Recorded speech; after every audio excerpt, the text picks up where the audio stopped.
Good morning student, today we will discuss about the next topic of our chapter. Means हमने previous topic में बेटा क्या पढ़ा था? प्रीवियस टॉपिक में हमने पढ़ा था न्यूक्लियोफिलिक सब्स्टिट्यूशन रिएक्शन, जिसमें SN1 SN2 के मैकेनिज्म पढ़े थे और उसके डिफरेंट रिएक्शंस पढ़े थे।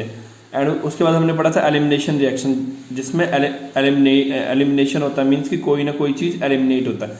आज हम पढ़ेंगे बेटा दो reaction with metals and reduction. ठीक है बेटा।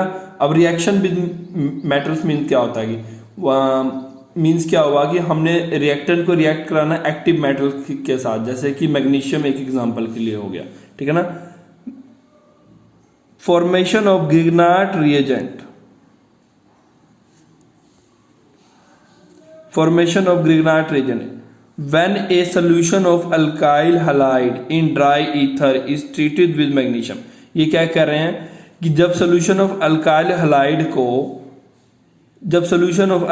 halide in dry ether के बीच में जब उसको ट्रीट करेंगे मैग्नीशियम के साथ, तो अल्काइल मैग्नीशियम हैलाइड फॉर्म होगा, जिसे हम बोलेंगे RMGX। बेटा इसी को बोलते हैं ग्रिग्नार्ट रिएजेंट, और आजकल की पेट्रोलियम इंडस्ट्रीज में इसी रिएजेंट का यूज हो रहा है पेट्रोल को प्योरीफाई करने के लिए।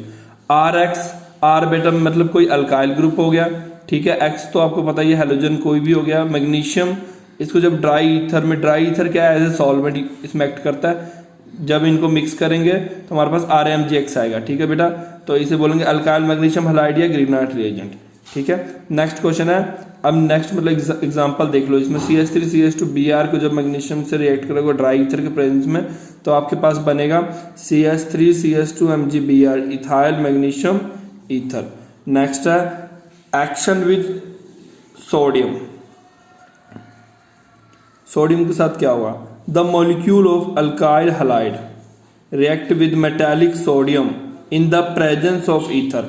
जब मॉलिक्यूल ऑफ अल्काइल हैलाइड मतलब कि कोई R और X ग्रुप जब रिएक्ट करेगा सोडियम के साथ, ठीक है ना, in the presence of ether मतलब ईथर एज ए सॉल्वेंट, तो क्या बनेगा बेटा? अल्केन बनेगा। इससे बेटा हमें दो इंपॉर्टेंट रिएक्शन पता लगता है, एक Wurtz reaction and Wurtz Fittig reaction. बेटा ये दोनों रिएक्शंस इंपॉर्टेंट है फॉर योर एग्जाम पर्पस, तो इनमें से कोई एक रिएक्शन आ जाता है। ठीक है बेटा। RX अल्काइल हैलाइड, अब आपको RX का तो पता ही होगा। R मतलब CH3C2H5 कोई भी हो सकता है। X मतलब हेलोजन, कोई भी हेलोजन ग्रुप। ठीक है ना, मतलब फ्लोरीन, क्लोरीन, ब्रोमीन, आयोडीन। ठीक है ना। RX जब हम दो सोडियम के साथ रिएक्ट करेंगे, 2 सोडियम, और मतलब कि आपने देखो उसको याद कैसे करना है, इजी। RX प्लस 2 Na जब ये रिएक्ट करेगा तो क्या होगा? X और X, ये जो दो X है ना, ये दोनों X क्या करेंगे? आपको पता ना सोडियम क्लोराइड बनता है नॉर्मल, मान लो यहाँ पे क्लोराइड है, ये आपको पता ना सोडियम क्लोराइड का होता है NaCl होता है ना, तो ये X, ये वाला X और ये वाला X, इन दोनों सोडियम के साथ बाहर चल जाएगा, हमारे पास RR बनेगा। मतलब इससे हमें एक चीज और पता लगता है कि इस रिएक्शन से हायर अल्केन भी फॉर्म होता है। मतलब कि दो मिथाइल को आप रिएक्ट करा रहे हो, मिथाइल ब्रोमाइड या मिथाइल क्लोराइड को रिएक्ट करा रहे हो, तो आप देखो क्या बन रहा है, इसकी कार्बन की चेन क्या हो रहा है? इंक्रीज हो रहा है। इसके लिए हम दूसरा रिएक्शन मतलब कि एग्जांपल लेते हैं बेटा। इसे बोलते हैं जनरल रिएक्शन। ये आप दे तो सकते हो, बट ये एक्चुअल में रिएक्शन काउंट नहीं होगा। आपको ये देने के बाद ये रिएक्शन देना ही पड़ेगा। CH3Br2Na, ये आपने सेम ये वाला ग्रुप लिया, तो क्या होगा? दोनों सोडियम के साथ दोनों ब्रोमाइड चल जाएगा और आपके पास क्या बन जाएगा? CH3CH3 और NaBr, मतलब ये इथेन बन गया। ठीक है।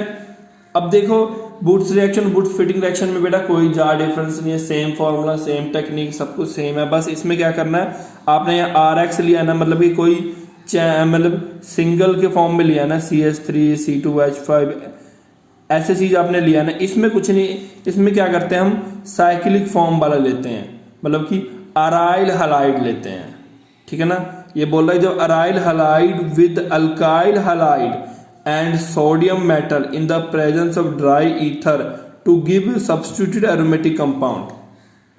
ठीक है। तो इसमें देखो अराइल, अब आपको पता ना C6H6 क्या होता है? बेंजीन का फार्मूला होता है। उसमें से एक हाइड्रोजन कम किया तो क्या हुआ? C6H5, उसके साथ मैंने एक Cl लगा दिया। मान लो कि सेम ये वाला है, यहाँ पे यही है बेटा, ऐसे लिख लो चाहे ऐसे लिख लो। ठीक है।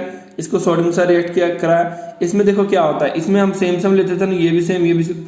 इसमें एक लेना है अराइल वाला, एक सिंपल लेना है, ठीक है। जब इनको आपने रिएक्ट कराया आपस में सेम, तो क्या होगा, ये सोडियम के साथ क्लोरीन क्लोरीन चल जाएगा, सोडियम के साथ क्या होगा, क्लोरीन क्लोरीन चल जाएगा और ये सेम बना देगा प्रोडक्ट, ठीक है बेटा।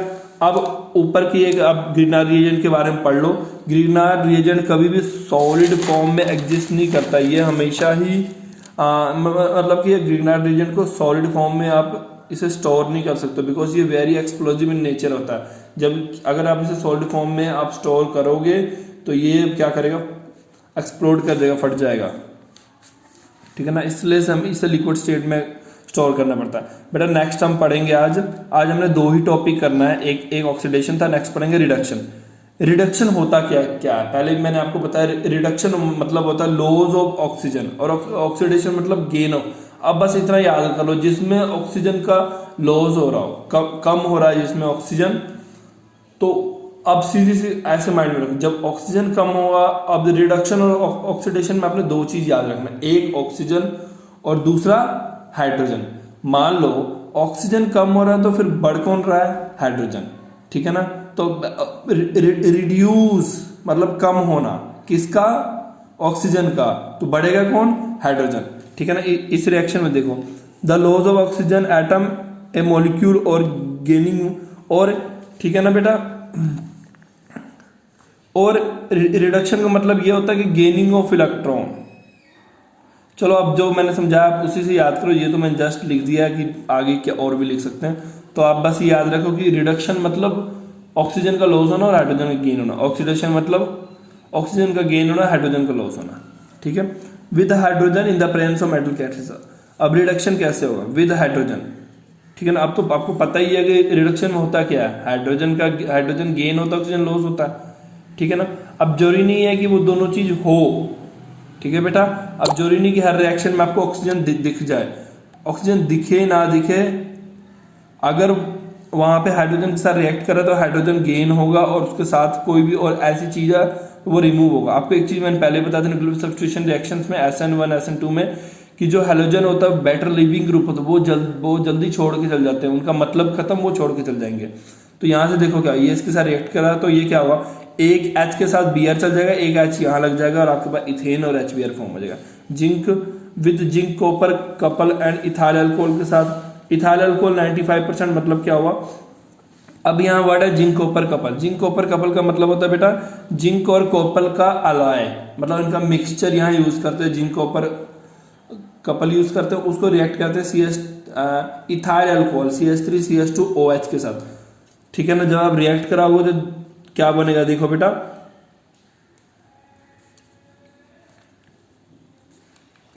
ठीक है। इसके साथ रिएक्ट करोगे तो आपके पास ये वाला प्रोडक्ट बनेगा एंड 2H बनेगा, ठीक है। CH3CH2Br प्लस एक और रिएक्शन इसका बना, CH3CH2Br को जब 2H के साथ रिएक्ट करेंगे, जिंक कॉपर कपल के हेल्प से रिएक्ट कराएंगे, और इसमें क्या डालेंगे हम, इथाइल अल्कोहल, तो हमारे पास क्या बनेगा बेटा, इथेन प्लस HBr बन जाएगा, ठीक है बेटा। हम इस रिएक्शन को ऐसे भी शो कर सकते हैं, ऐसे भी शो कर सकते हैं, कोई भी एक रिएक्शन आप कर सकते हो, दोनों में से कोई भी एक,